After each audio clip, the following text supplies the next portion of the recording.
Hello, OT friends, and welcome to the Uncommon OT series. My name is Patricia Modis. I'm the Transitions OT, and I'm your host. So today, I'm very excited to introduce you to our guest of honor, Dr. Zera. Zera has been a practicing occupational therapist since 2002. She specializes in helping people who've had a stroke or brain injury fully participate in their life. She received her BS in occupational therapy from Eastern Michigan University and her Doctorate of Occupational Therapy from the University of Illinois at Chicago. She now works at Midwestern University, teaching in the occupational therapy program. Dr. Zera studies the use of metacognitive strategy, training, and group interventions. She also works with clients who have had a stroke or brain injury in her private practice, Moxie OT. Dr. Zera's passion for evidence-based practice led her to create the Moxie OT Podcast. The Moxie OT Podcast recognizes how difficult it can be for occupational therapy practitioners to stay up to date on evidence-based practice. So the Moxie OT Podcast is a place for OTPs, consumers of occupational therapy, and friends of OT to talk about the best evidence in occupational therapy. The podcast seeks to provide evidence-based resources such as research articles, books, and online sources for OT advocates in an effort to increase their Moxie. So without further ado, I'd like to present to you the Moxie OT, Dr. Zera. Welcome, Zera. Hi, Patricia. Thank you so much for having me. I'm so excited to be on the other side of the microphone. Oh, you're welcome. I am excited for you to sprinkle a little bit of your Moxie in today's episode. So let's start by having you tell us a little bit about your background, a little bit about you. Yeah, so this is December of 2021, and this will be my 20th year since my graduation from OT school with my bachelor's. Congratulations! It's a big anniversary. Thank you. Yeah, thanks. So I graduated from Eastern Michigan. I grew up in Michigan and then graduated into the post 9/11 recession. So I took off and went to Fresno, California, where I got my first job. And I worked in skilled nursing there, which was an excellent learning experience. And that's where I really learned that working with neurologically impaired clients was kind of my passion population. And then it kind of became time for our family to move back to the Midwest, and we settled in Chicago, and I got a job at working in day rehab, which was just a really exciting place to be, to work with younger folks who were going back to work or taking care of their family. But then I also worked for a large hospital system, so I got to try inpatient rehab and outpatient and their pain center and lots of different experiences there. So that's been super great. And just on my learning journey, I decided to go back to school, and I got my post-professional doctorate at the University of Illinois at Chicago, and that led me to teaching here at Midwestern. So moving to Chicago has created a lot of great opportunities for me. So yeah, and like you said, I've recently started a podcast and a mobile OT practice. So I've been staying busy. Wow. Well, you've been in OT for 20 years, so you've done just about a little bit of everything. So we want to hear all about that, and particularly what you're currently doing. I always talk about, as OTs who have been practicing for a while now and how we evolve, right? And where Yes. we don't stay the same OT that we were when we first started. And, our experiences and really our passions kind of help us evolve to, the OTs that we are today. And we're not going to be stagnant there either. So tell us what has brought you or what has helped you evolve into the OT that you are today. It's funny that you asked that, because I just had to do a lecture for some of my students on leadership.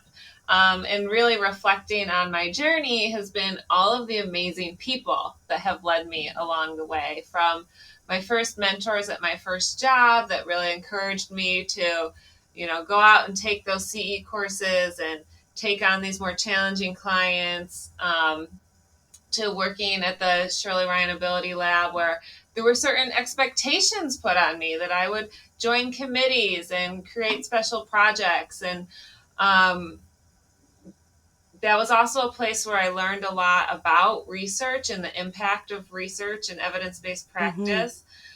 But I also I really, that's where I really thought a lot about what I thought OT research should look like, which is really occupation based, right? And not sticking an arm in a robot. Mm-hmm. That's kind of the exciting area of OT research that I'm interested in. So that was, all of those learning experiences and opportunities kind of led me to that post-professional doctorate. And then I spent all this time on my doctorate in exploring the evidence and developing new skills, and then immediately went into teaching. And I didn't necessarily feel like I got that opportunity to really utilize those Mm-hmm. new skills I had with clients. And so that's what led me to the mobile OT practice. Got So it.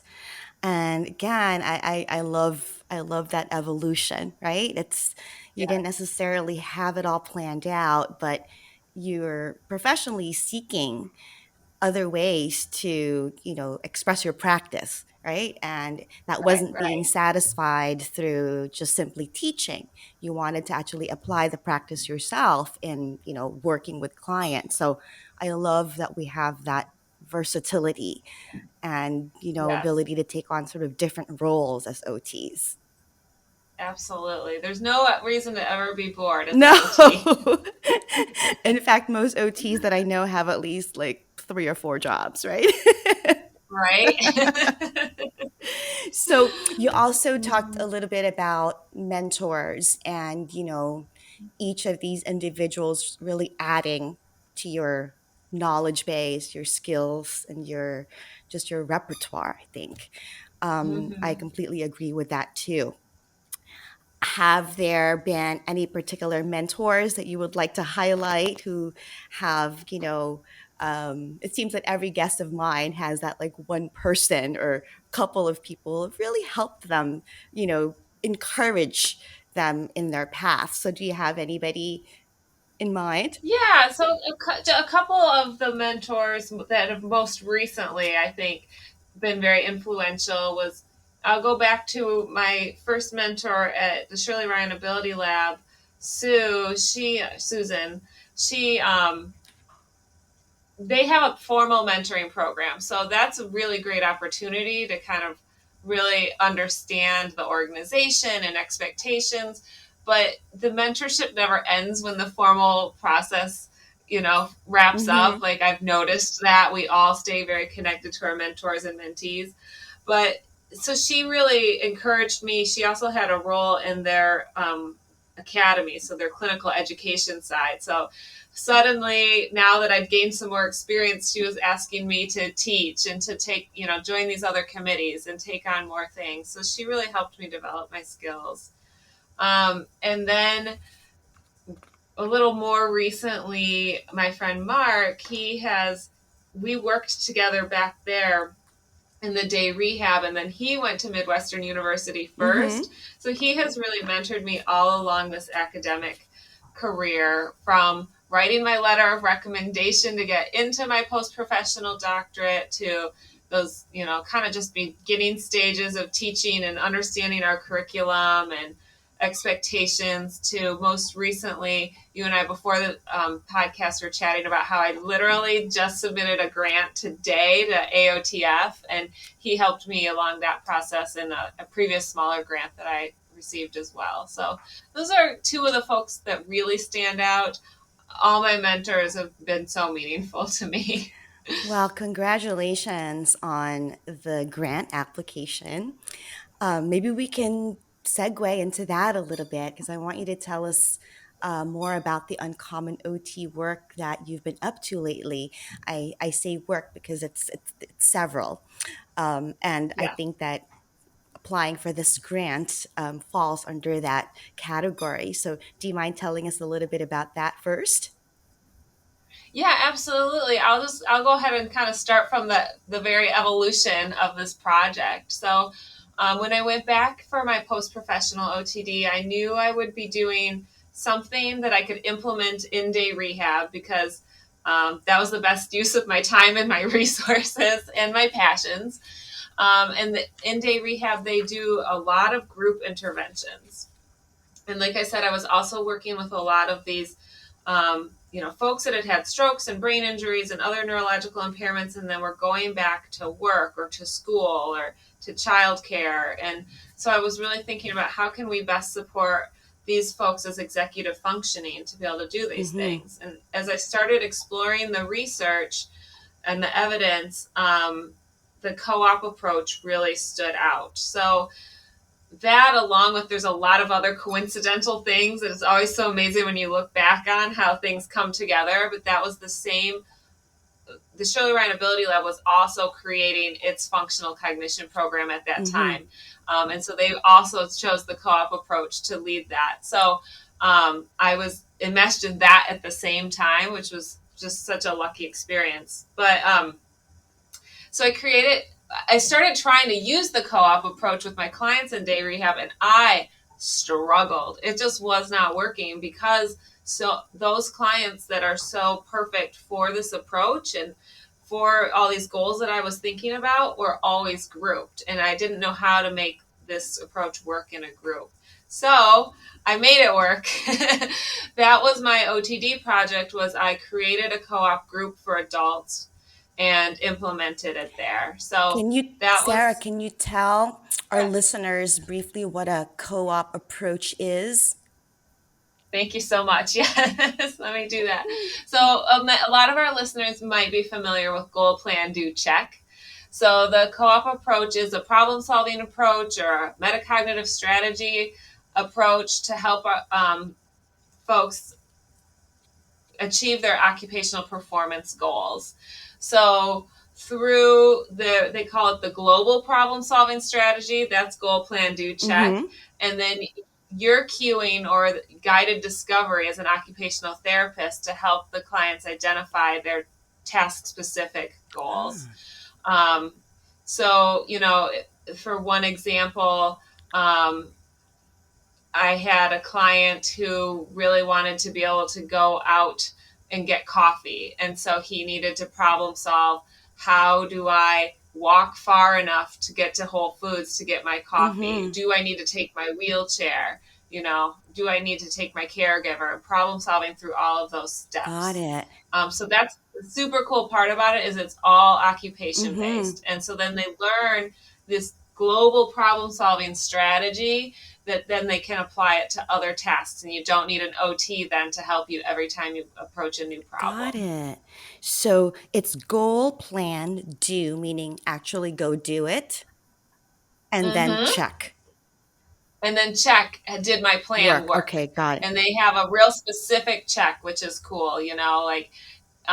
For this gentleman, it was simply, I didn't fall on my way to Whole Foods. That's a good one. But I like to use a lot of return to work examples, because those need to be a real specific, so that you're not just kind of buzzing over your work and assuming that it worked. So maybe, my boss didn't notice any problems on my spreadsheet, or all of my columns added up, or whatever it is, so that they know that their plan worked. Got it. No, I think it's empowering, right? It's really, Yes. It's all about being self-sufficient, having some kind of a guide, but you're kind of in control. So I really love that approach. So great. So that's one of the uncommon things that you've been doing, is kind of starting this this approach and this program. Tell us more. Yeah, so I will get to the grant, I promise. So, I did that essentially one time, and that was super exciting. The patients really loved the group. So then when I started my academic career, I knew I wanted to kind of keep on this line of research and exploring it.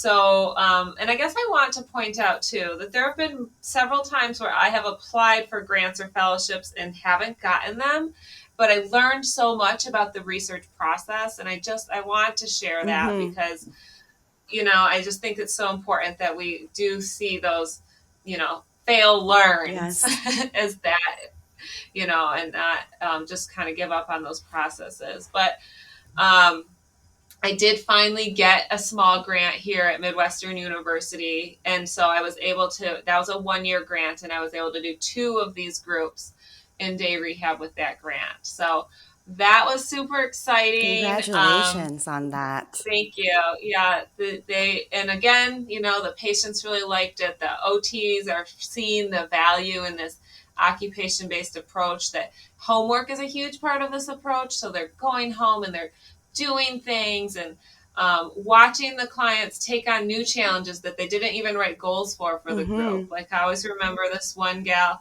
she just decided to take the bus and go to the dollar store, and she took the wrong bus and she had to problem solve how to manage that. And, just really watching folks feel empowered Mm-hmm. to go out and try new things. It's been really awesome.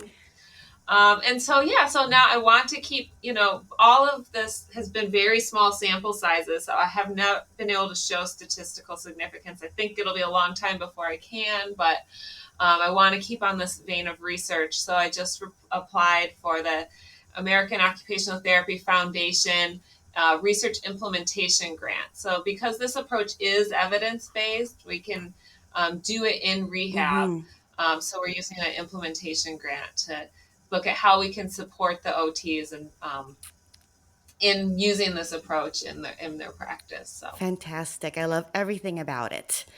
I love that it's me too. occupation based. I love that it's empowering, and I also love that it's work that you've kind of created for yourself, right? It's you're teaching, you're doing other things, but this is something that you created for yourself because it was an area that you felt really passionate about, and also felt that there was a need in. Yeah, yeah.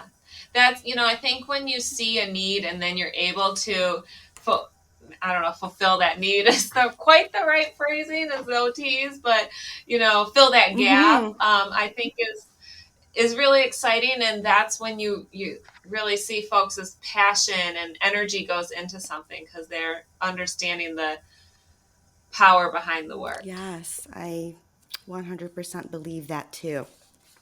Wow. So, any other uncommon OT work that you want to highlight?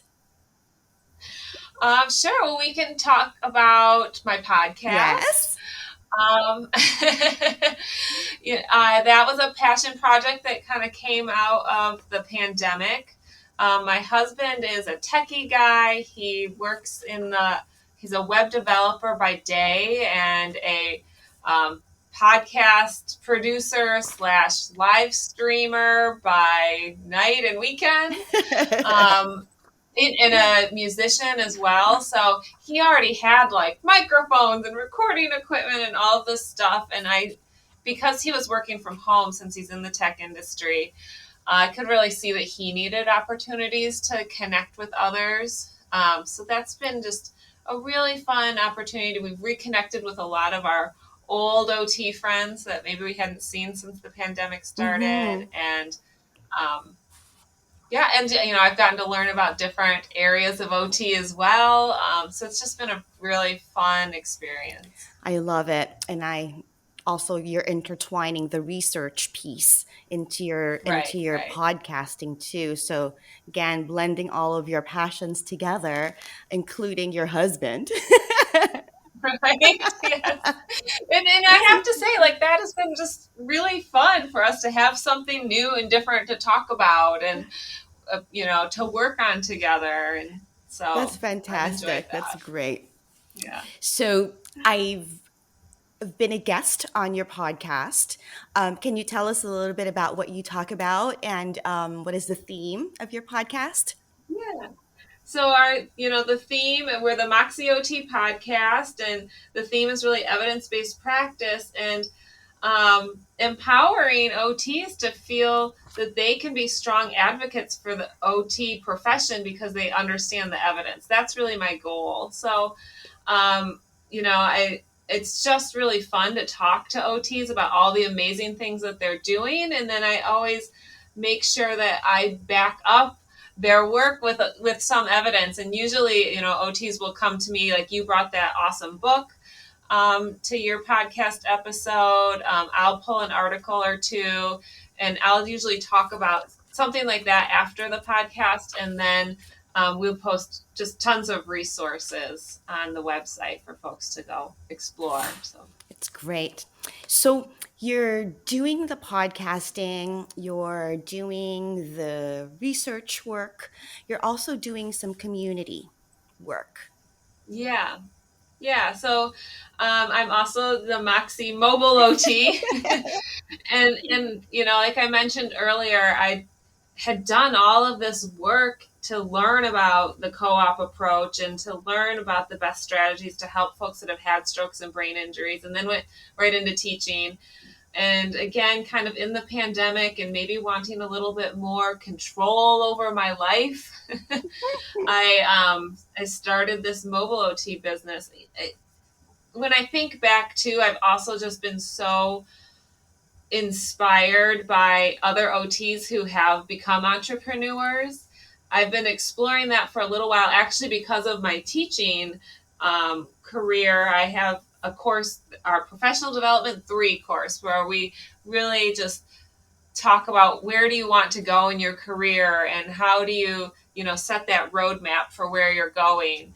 And so I've done like a series of mini interviews with OTs working in different areas for that course. That was pre-podcasting. So maybe that was also my first practice in podcasting. But, one of them was one of my former students who, like, 3 years out of OT school, became an entrepreneur, and she really inspired me.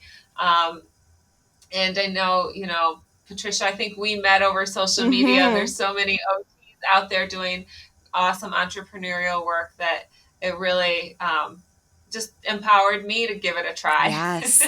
It's inspiring, right? Seeing all of these other OTs do what I'm seeing out there. And, I find it super inspiring and also just really encouraging. I know in my generation of OT schooling or education, that was not necessarily encouraged.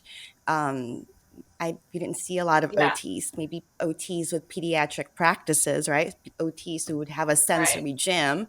But that was pretty much as entrepreneurial as I was exposed to when I was at OT school. So I love that today's OT students are exposed to this and are just, really, their options have just expanded exponentially. Yeah, it's really amazing to kind of watch their brains just think about all the ways that they can apply OT in the world. They inspire me every day. So it's great. So congratulations on your entrepreneurial venture. Thank you.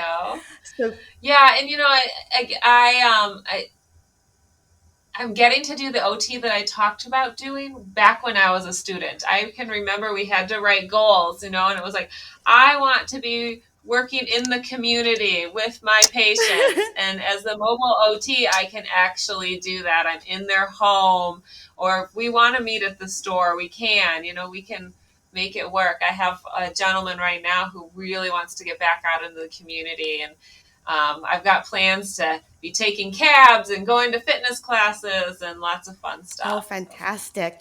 Can you describe to us, I know you're doing a bunch of different things, but what is a typical day like for the Moxie OT?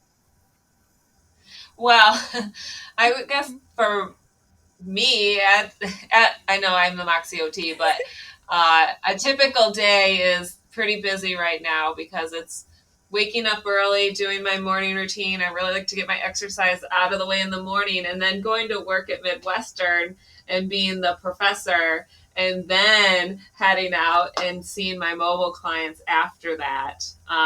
So it's a busy day right now, and at some point something's going to have to change, but um, I think it's pretty obvious that I'm really enjoying all of it right now. Yes. So, Again, this evolution, right? That's what's filling your OT cup right now. So you do what's filling your OT cup right now, and later you make adjustments as you evolve.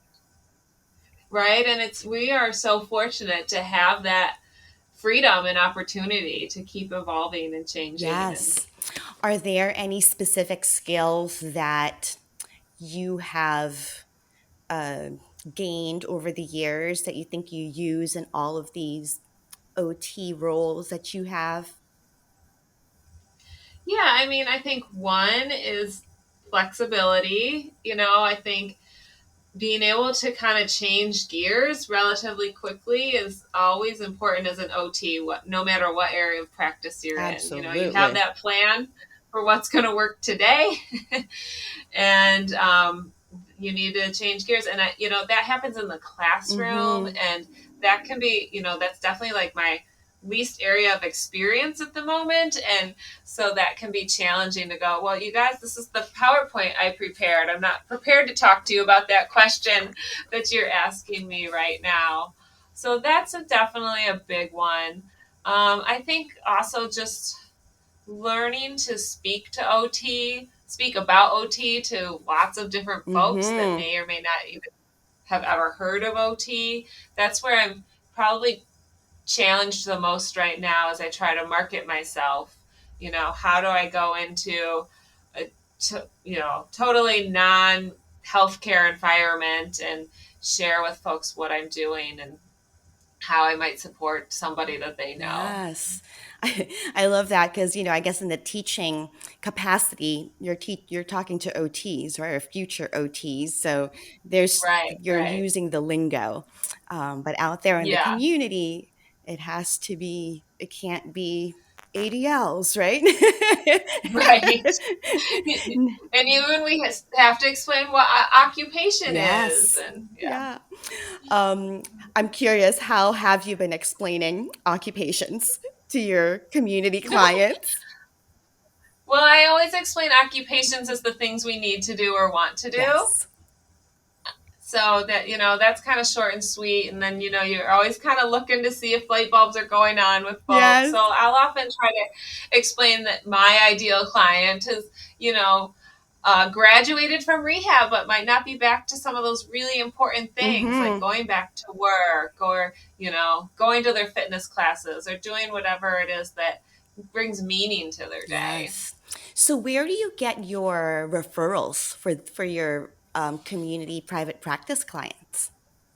Yeah, I would say right now it's 99.99% word of mouth. Okay. So, luckily I have really great friends and have created some connections that have been referring folks to me. And that's where I'm kind of like growing next is how do I find some other referral sources. So I did have a really great experience. I was able to speak at a brain injury support group, Mm-hmm. and I've I like that I did get a few referrals out of that, but I also this is the community that I'm here to support, and being able to be in community with them and just join them for some of their meetings and talk about what's important to them has been a really meaningful experience for me. But I'm trying to explore how else I can get out there and let folks know that I'm there, whether that's through presentations at senior centers, or if anyone has any ideas, please let me know. Well, I think now that things are starting to open up a little bit more too, that might make it a little bit more feasible too. Right, right, yeah. Can you share with us what a typical session might look like? I know you mentioned, going shopping with someone, but yeah, what's a typical session like? A typical session is not as occupation based as you would expect because there's so much homework expectation, Mm-hmm. right? So, um, their very first session, I used the Canadian Occupational Performance Measure, the COPM, to help them set their Mm-hmm. goals. And if you're not familiar with that assessment, it looks very simple. It is pretty simple, but there's something about that beyond the occupational profile that really helps folks decide what they want to be working on in therapy. Yes.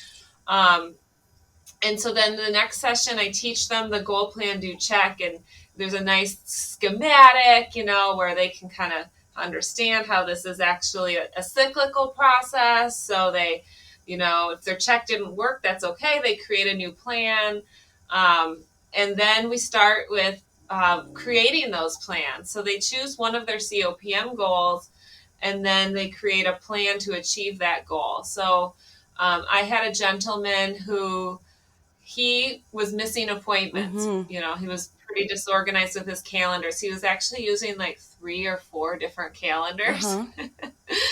So we created a plan to be more organized, which was really just condensing it all to one calendar, and this is the kind of the beauty of using that guided discovery. I could have told him that, but I'm not sure that he would have bought into it and saw value in each of these calendars he was using, right? But by asking just some probing questions, like, it seems kind of difficult to remember that you have an appointment if you're out, if your calendar is on your wall and you're using your phone, Mm-hmm. and just kind of making some observations. He was able to get to getting it all to, one synced calendar where it would be on his, computer and his phone, and letting go of the paper, which I know is, challenging for all of us, and some of us do better on paper, Yes. but he was out in the community quite a bit. So that was helpful. So that was his plan. His goal would be like not missing appointments this week.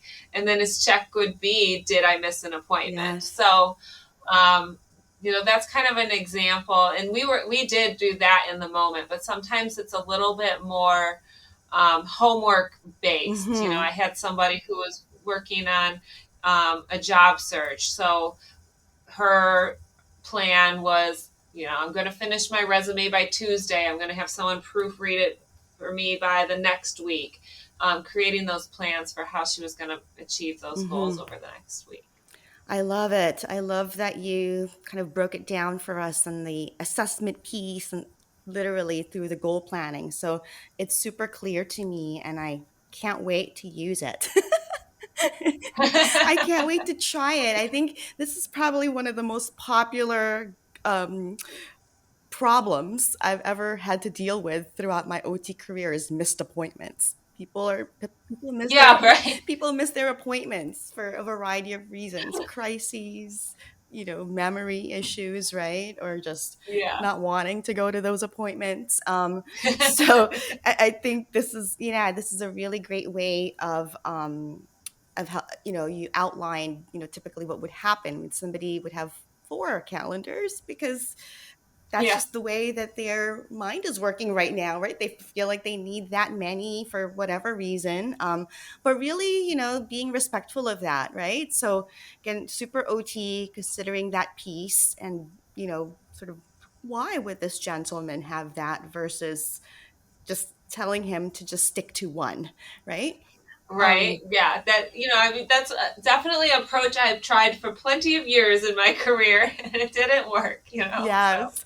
I mean, I know I have my phone, I've got post-its galore everywhere, in addition to, some other ways of remembering. So it's really Right. identifying what works for each of us, right? And then, I love Absolutely. your consultation voice kind of comes in like, well, what do you think of this? Or what are your thoughts on that? And just helping somebody kind of Yeah. gain a little bit more insight that way.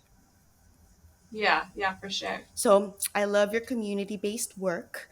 And, again, how I hear all of your work blending in together.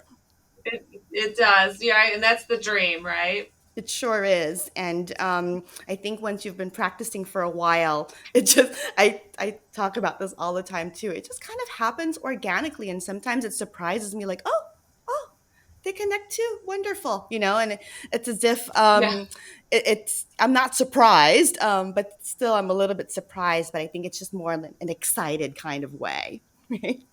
Right. Right. It's amazing and probably happened for a reason, but sometimes it's hard and maybe we don't need to know why all these things came and intersected into our Yes, lives. But obviously it had to do with us, wanting, seeking out, gravitating towards right. those things, right? So I love So that you're in that place in your career. Are there any myths or misconceptions about any of the current roles that you're in? I know there's many, so you choose that you'd like to demystify today. well, I guess one I don't know if OTs are having trouble with this myth or not, but the mobile OT is billed outpatient. And so I think there are lots of clients that think to have OT in your home, you have to qualify for home health, which means you have to be homebound. So it is really exciting that there's another option, because I think as OTs and outpatient, we often feel very limited in that Mm-hmm. we're working in this contrived environment and not in the client's home or in their community where they're doing the things. So, um, you know, as a mobile OT, you get to work with those clients who are appropriate for outpatient, but in their contextual environment. So that's one. And I think the other is just like, what is the life of a faculty member? Because I didn't know. And like this quarter, I'm only teaching 1 day a week, but then I have all these research responsibilities and committee responsibilities and advising responsibilities, and so the day is actually full. Mm-hmm. But sometimes I struggle with how do I explain that to folks when you envision a teacher, you envision them in the classroom teaching every day. Yes. So it's a little different. So it sounds like you wear many hats too as being part of the faculty. Yeah, and it's again really fun though, and it is different in that you have flexibility to think about what committees you want to be on or what special projects that you want to be on, and how is your day shaped, versus being a clinician who probably you have 3 to 4 appointments before lunch and 3 to 4 to 5 after lunch, and you're a little bit more restricted by those time constraints. Yes.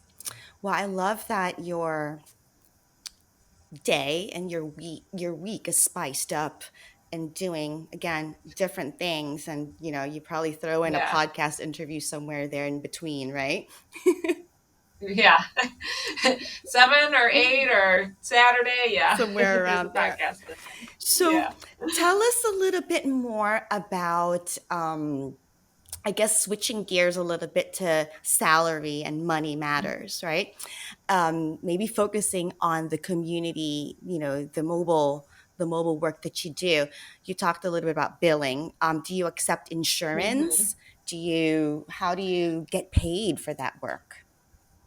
Yeah. So, um, all of my patients so far have been private pay, but I have taken the steps. I'm credentialed with Medicare and I'm credentialed with um, Blue Cross Blue Shield. We know that's a major Congrats. provider. Yes.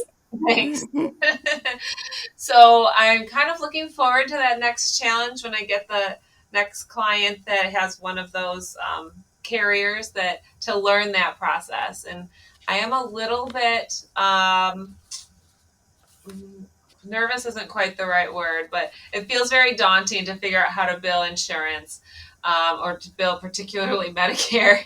But again, we find our mentors, Yes. right? And I have a friend who she's done it before, and so she said she's willing to help me when the time comes. So I'm looking forward to that opportunity to learn the next Wonderful. step. But I love that you Yeah. have those options, right? Like you're willing to go the insurance route, but then you also have the private pay clients. I think it's important for our listeners to hear that and how you're getting these private pay clients through word of mouth. Yeah, yeah. And there are folks out there that they just want to pay privately because they want that flexibility of working with you on what they want to work on, when they want to work on it. Um, and you want folks to have that freedom, but then you also want folks to be able to use their insurance that they've paid for, Yes. you know. So I think that's totally fair too. So and it's a learning process to figure out how to bill, but there's some really great advice that's been given by some of those leaders in entrepreneurism and the OT world who Mm-hmm. say, you went to OT school. If you can do that, you're really smart and you can figure out how to open a business. You can figure out how to bill Medicare. I love So it. I thought that was really helpful advice. I love that. I think that is so true, and I'm going to add that to my to my list of inspirational quotes. Right. Can you share with us? I know you've already shared some, or are there any other recent successes or maybe challenges that you've had that you'd like to share? Um, Yeah, I'm sorry. I'm looking at my notes to think about what I was thinking about before this. Um, well, but I'll say, one of my other successes or exciting experiences is something totally different than what we've been talking about so far. But I volunteer for the Illinois Occupational Therapy Association, and Ah, I'm their continuing education coordinator. So getting to know other OTs in a different venue and mm-hmm. kind of support them through, actually, you're super smart and you can provide a CE for your peers. That's been a really great experience. And again, it was challenging. It's challenging to reach out to people that you don't know, as I'm sure, Patricia, you've been practicing Mm-hmm. through your podcast, and then asking a favor. Yes. So, but again, I think a lot of all of these experiences have taught me about networking and, collaborating with other OTs and other professionals. So that's been a fun challenge. Well, I love that you're even adding volunteerism as an OT as part of your schedule, because that's also, I think, uncommon OT work. And I've been connecting with a lot of OTs who, I just never really thought of that as something to do working as an OT. But I've been meeting Right. lots of OTs lately who do volunteer their time within their association. So I very much admire that, and again, also support it in the sense of networking and connecting with other OTs, Yes. right? That's probably my biggest lesson of 2021 is just the power of networking and the power of your voice, right? And the power of just speaking up and sharing and asking and listening. And I think that that's what's really been the most gratifying thing about podcasting and doing these interviews. It's not actually the actual interviews, but the process and, just the relationships that I'm building with so many colleagues all around the world, which I'm sure you can. Yes, I'm just loving these opportunities. I never thought of myself as a networker. And, I do think actually I do a little bit better in the virtual world. I go to conference and I just kind of walk around and look at the posters and, Yes. I have to really challenge myself to go up and talk to folks. So, yeah, this has been just a really great opportunity to, like you said, open up my network to meet so many new people. Yes. Well, you have so much OT knowledge, skills to share. You were doing so in every way possible. And I super admire that. And I really want our listeners to, you know, understand that this is possible. You can do a little bit of everything to fill your cup, right? And Right. And do what gives you energy. I think that's something I've been really thinking about. I know I'm doing a lot of things, but they really are energizing to mhm. me. And I know that, not everyone is in a spot in their life or their career where they want to take on 5 bazillion Yeah. things. But, if you feel like you need that one more thing, choose that thing that is exciting to you and passionate and you feel energized to go participate in. Yes, because that's going to just elevate everything else. I completely Right, agree. right. So, Sarah, thank you so much for joining us today and for sharing all of your OT stuff. Can you let our listeners know, how do we follow you? How do we listen to your podcast? How do we stay in touch if we had any questions about any of the uncommon OT work that you do? Yeah, sure. So you can look up the Moxie OT podcast on Apple Podcasts or Spotify, or go to moxieot.com and find our podcast online if you want to see some less edited videos of what we're talking about.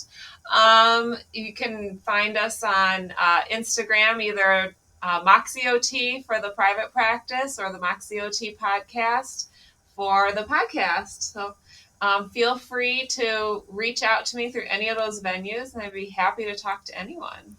Thank you so much for your time and for sharing again all of the OT work that you've done over the years and all the new OT work that you continue to do. And would love to have you back again to talk about the next chapters of OT things, because I have a feeling you're just going to keep going.